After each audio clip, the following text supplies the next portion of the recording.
I remember having like a 3-hour conversation with a woman once who was really arguing with me about co-creation, and she kept saying, you know, da-da-da, and I said, but how do you feel when it doesn't occur?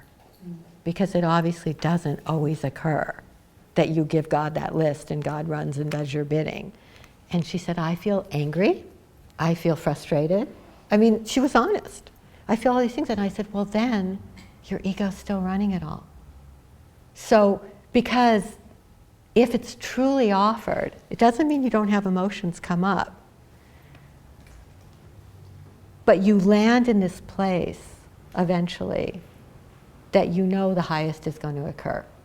You trust that. You really come to trust that.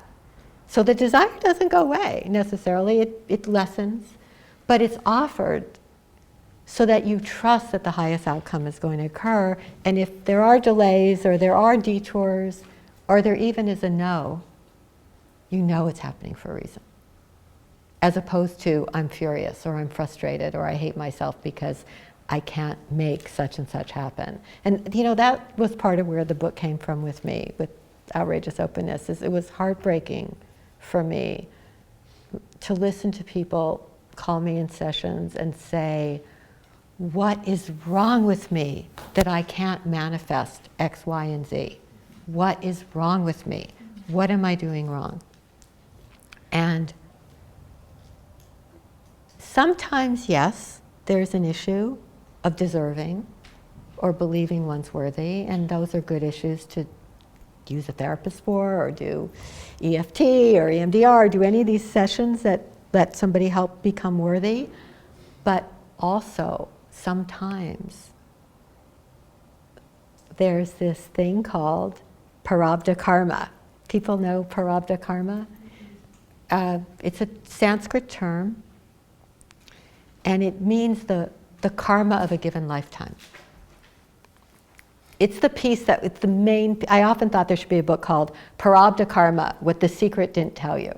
Because Prarabdha Karma is really that place that means just because you're visualizing something doesn't mean it's going to happen. So there's nothing wrong with you. If you've been visualizing your cottage at the sea and it hasn't come, it's not because you're visualizing wrong or because you're weak or because you're undeserving. It can really be because your Prarabdha Karma is saying, honey, you need that cottage like a hole in the head right now.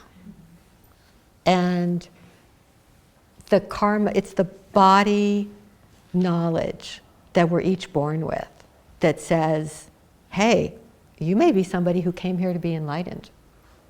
That cottage is going to do nothing but burden you. You're going to have it for 3 weeks and be like, what was I thinking?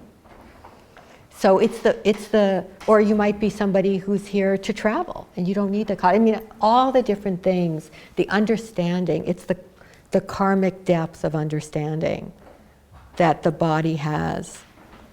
And in fact, that's where I had first heard the term from, if people know Ramana Maharshi, the great saint from India who I love, he got throat cancer.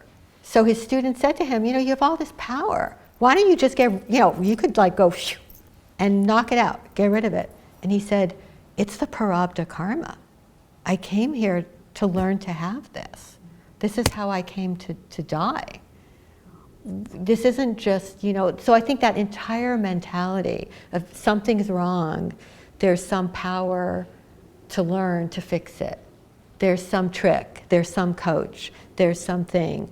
Not always.